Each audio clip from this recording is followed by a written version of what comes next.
Oh yeah, we back. We back out here, man. Yeah. Bow. International breaks over. Let's get back into the thick of things. The Chinksey Sports, the Premier League. Blech. Had a nightmare there. What do I do now when I need to sneeze? Do I just sneeze? Alright, cool.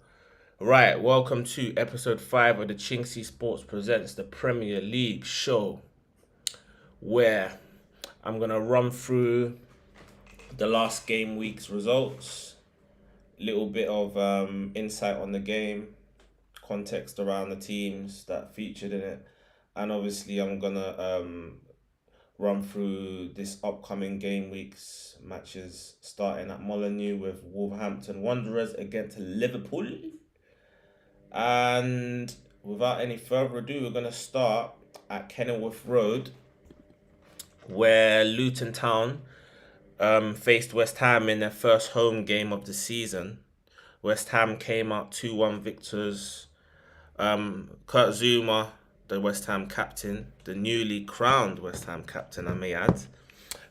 He There was a video on my channel, in fact, of him getting stick from the Luton fans saying, "Hey Zuma, you gotta kick it like it's a gat." Like Zuma looked at the fan as if like the fan was gonna say something important, and then as soon as he said, "You gotta kick it like a cat," Zuma just looked away very quick. But I don't think he cares because he was exceptional in that game, captained his side to 3 points, and that's all that matters.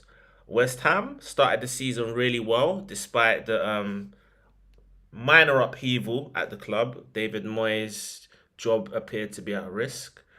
They lost a couple players like Declan Rice and gone blank, Skamaka, but then they've bought really well. James Ward-Prowse has started really well. Mikel Antonio's on fire, and as is Jared Bowen. As I predicted, Bowen continued his great rich vein of form, and if he carries on, he'll be in the England squad before too long. Luton Town, however, did get the consolation, but it was too little too late. However, they should really be focusing on getting their first season in before too long, because they don't want to get cut adrift if they keep losing week in, week out. You know what I'm saying? Right, the next game was the lunchtime kickoff between relegation candidates in a six-pointer, Sheffield United and Everton, that ended in a 2-2 score draw. Both teams are finally off the mark with regards to points. They both stopped the rot. Everton managed to get their first goals of the season, but they've lost key players in Alex Iwobi and Damari Gray, who's gone off to Saudi Arabia. Iwobi's obviously gone off to Fulham. For me, I believe Iwobi was their best player last season and didn't appear to be playing in the position he wanted to at Everton. So clearly didn't see eye to eye with Sean Dyche. However, I'm sure both sides would be content with getting the first point of the season, getting their seasons up and running, really. However, Everton have a tough fixture on Sunday. We'll get into that after. 2-2. Man City against Fulham, 5-1. I did say in the last podcast I felt that someone was going to be on the receiving end of a real hiding from Man City. I didn't think Fulham would necessarily be it, because at one stage this game was 1-1. I felt like the turning point was the offside goal at 2-1 just before half time, which was really a kick in the teeth for Fulham. I think it was a Kanji or someone that was stood offside and obscured the goalkeeper's view. But yeah, once City got their noses in front, they just took the game away from Everton, and the rest is history. Obviously, Haaland managed to get himself. I think he scored a hat trick in this one. It feels so long ago that I can't even remember who is. Yeah, no, it was a hat trick. Yeah, Haaland got himself 3 goals, and there was another couple scorers. I think Alvarez and someone else scored. But yeah, routine victory for Man City. Nothing really much more to add to that game. Chelsea against Nottingham Forest. That was the coupon buster of the week. However, is it really a coupon buster? Nottingham Forest have have bought the type of players that will be ideal for playing on the break, sitting deep with a low block against a side like Chelsea who struggle to break sides down like that. Callum Hudson-Odoi obviously wasn't signed in time to play this game. It would have been crazy if Chelsea let him play against, return to Stamford Bridge shortly after leaving them, because he would have had a point to prove, and you don't really want to be facing a player like that. So obviously he missed the game, but Elanga is looking really good. Anthony Elanga, bought from Manchester United. um, and obviously, I feel like Steve Cooper's building a decent side there. They remind me a bit of Crystal Palace. They're like kind of they've got these young pacey forwards. He's also brought in people like what's his name? Sangare. They've got Awoni. They've got Morgan Gibbs White. And yeah, obviously Elanga and Hudson-Odoi. So there's something going on there, and I expect them to finish like lower mid table, somewhere in and around Crystal Palace. I think provided they win their home games, they should be all right. On the other hand, Chelsea seem to be having teething problems. Pochettino's got so many players. It's about picking the right blend, the right types of players for what he wants to do. I feel like they've got a really good young side there, but they're gonna have a lot of games and days like this where it just doesn't click. And hopefully, long may that continue for Chelsea. The next game was 3 o'clock kickoff at Turf Moor, with Vincent Kompany's Burnley taking on Tottenham. Ended really badly for him. Obviously, I can't even say his name. Ange Postecoglou has just been named the manager of the month. I'm not really sure about that. Don't get me wrong. I can see in a way why he got it, because of the United victory and the Brentford point away, and then obviously the type of football they're playing, where they're just dispatching of Burnley. Who else did they beat? They've beaten sides that they should have beaten, really. The way they beat Bournemouth as well, impressive. But yeah, James Maddison continues to impress, and Son, like I mentioned in the last podcast, he's now starting to get the goals again. He's got his hat trick, and he's looking on top form. And I feel like that's the way to go for Tottenham going forward, with Son as a centre forward. Then you got people like what's that winger they bought from Nottingham Forest? Brennan Johnson, pace on the wing, and then you've got Kulusevski with Maddison. There's a lot of creativity there, and there's a lot of goals.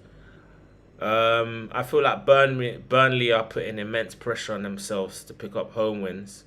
Not only that, but wins against the teams in and around them, because when they're coming up against sides that they probably don't expect to get anything against, they're getting hammered. They're getting smoked, and that's not going to bode well for their goal difference, which might be important come the end of the season. The next game was at Brentford, 2-2, Brentford-Bournemouth. I think I did actually predict 2-2 for this game. Brentford, though, they're churning out results. They're not really playing amazing. They're not playing their best, in fact. But what I feel they're doing is ticking off the fixtures until their talisman returns. And obviously that's Ivan Toney. They've got another couple months to go. He'll be back in January. But will he be match fit is the question. They were lucky to pinch a draw with virtually the last kick of the game. What's the other striker's name? Shane or something like that. They would have taken the point before the game. Nevertheless, that's definitely for sure. So yeah, it's a good point for Bournemouth. At forgot Brighton Stadium, But anyway, Brighton, exceptional performance and win against Newcastle. They were 3-0 up at one stage. It was crazy, man. Like Newcastle, boy, they've not had a great start to the season, to say the least. Yeah, excellent result and performance from Brighton, especially to bounce back from their West Ham humbling the week before. I feel like this is the coming of age of 18-year-old Evan Ferguson, the Island striker.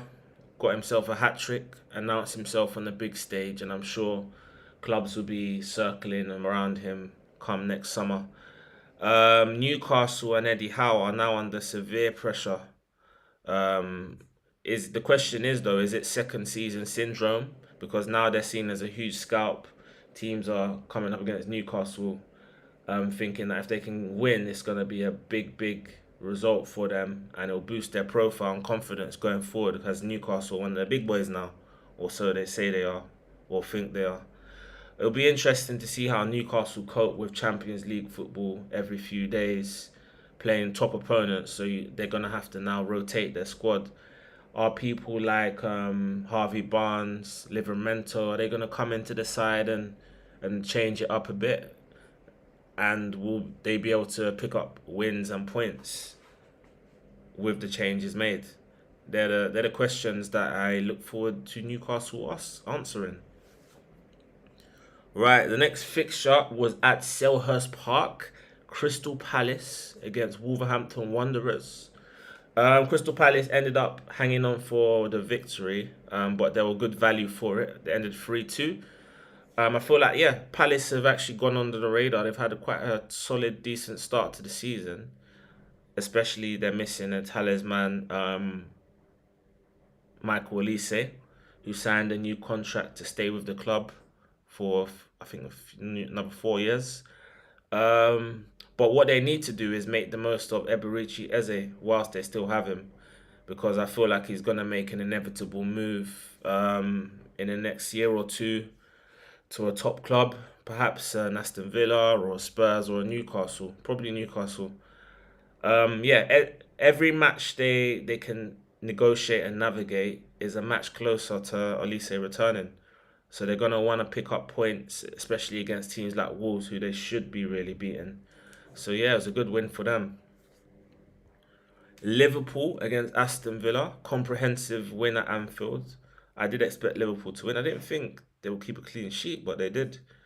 Yeah, Liverpool looking really good, showing their strengths with plenty of firepower. Their midfield's really good with McAllister, Szoboszlai, and then take your pick who the other guy is.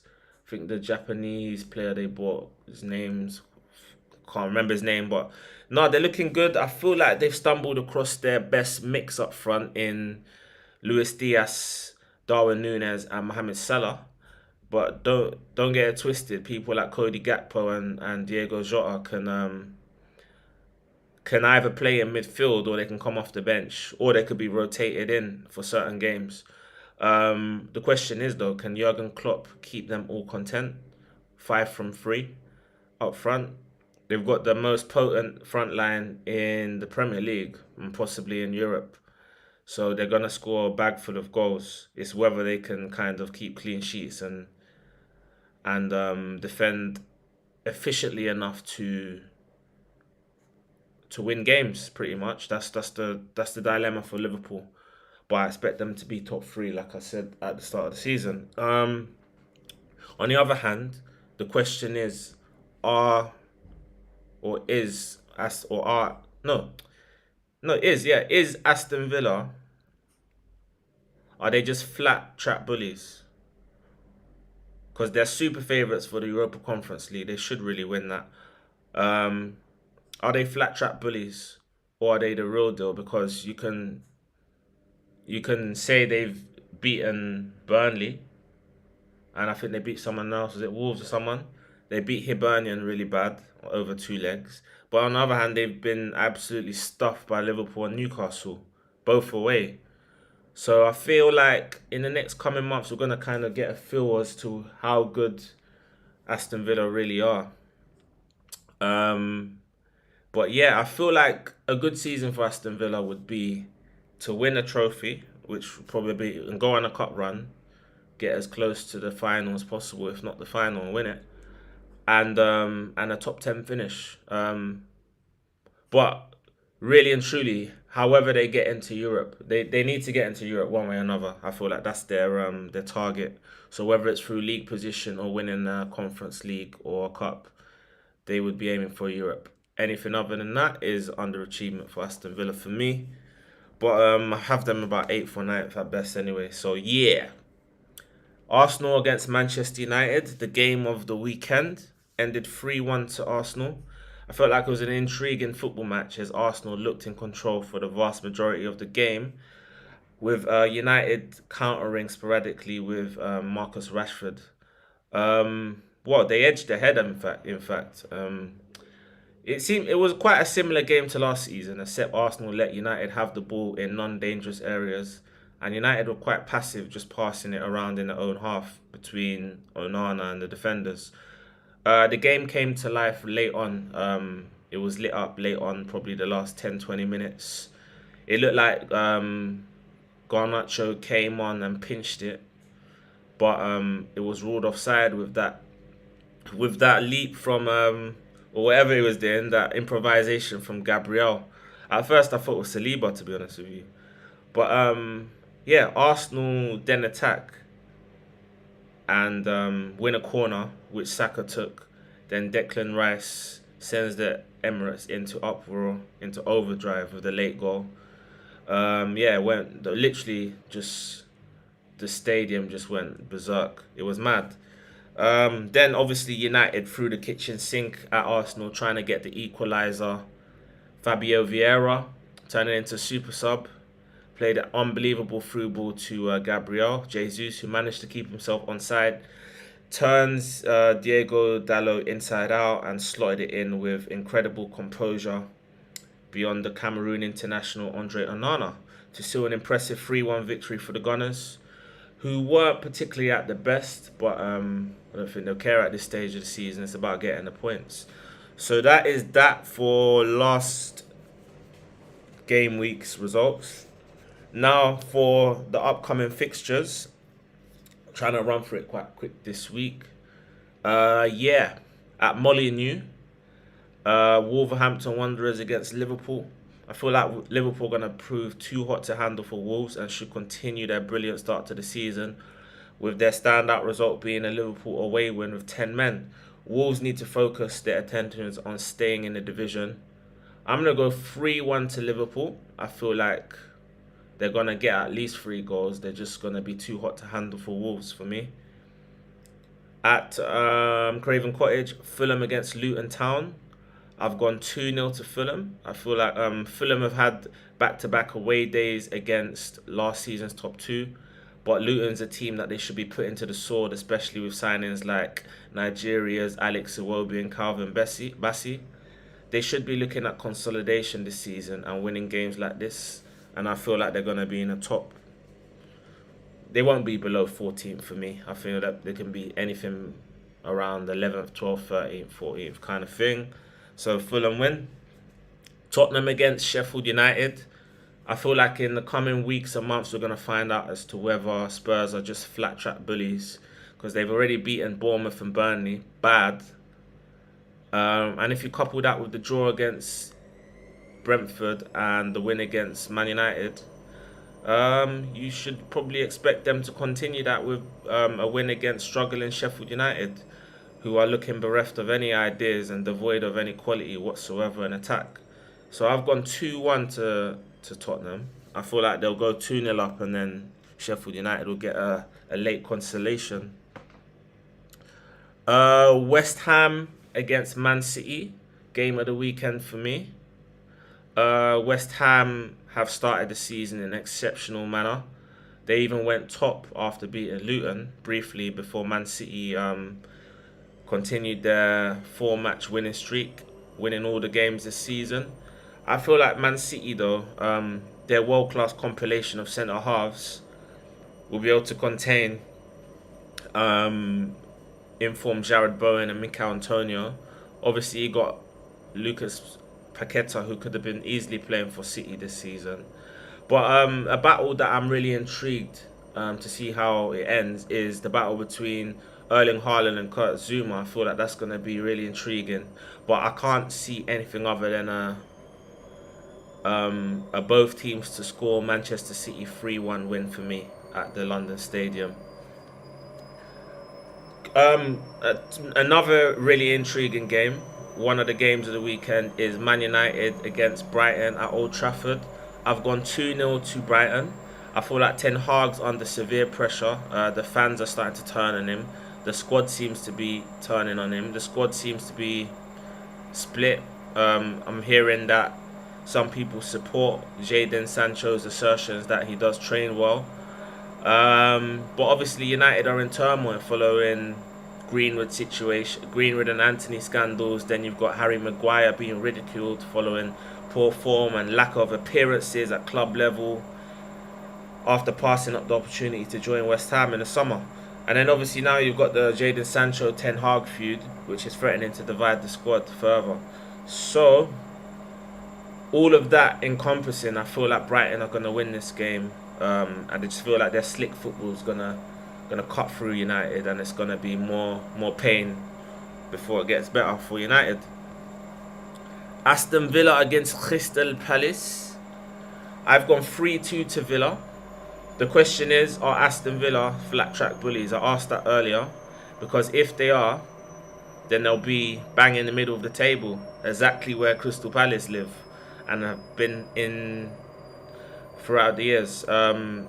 Clearly that wouldn't be acceptable for Villa given the money that they spent, but I feel like they've got a bit too much for Crystal Palace. They've signed well. If their players can adapt to Emery's system, you know, people like Moussa Diaby started the season on fire, and I expect him to probably score in this one as well.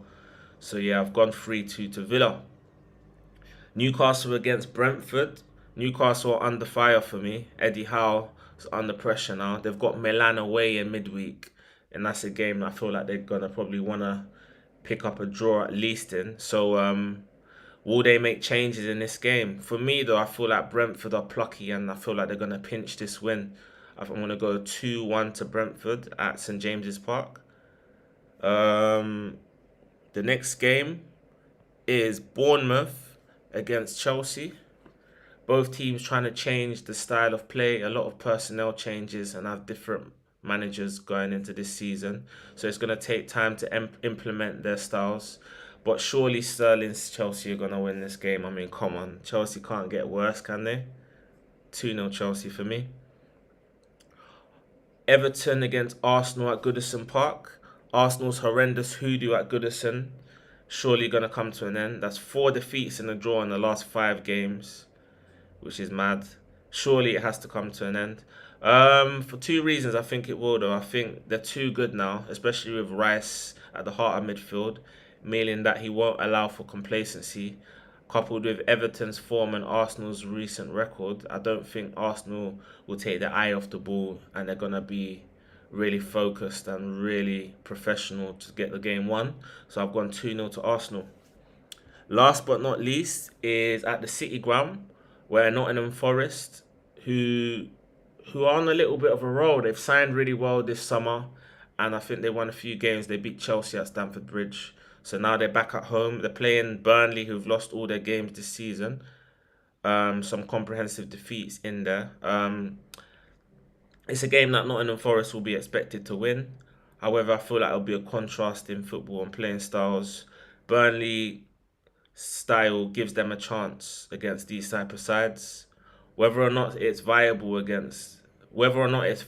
for this league will be determined in games like this, which you could say are 6-pointers. Burnley should be earmarking this as a game to pick up their first point or points of the season. However, I feel like it's a game that Nottingham Forest are going to play on the counter-attack, and they got a lot of pace now with the likes of Elanga and Hodgson-Odoi. But I've gone for a Nottingham Forest 2-1 victory. Alright. Episode 5 is a quick one because I have to rush out. But I'll be back next week for episode 6. Bow.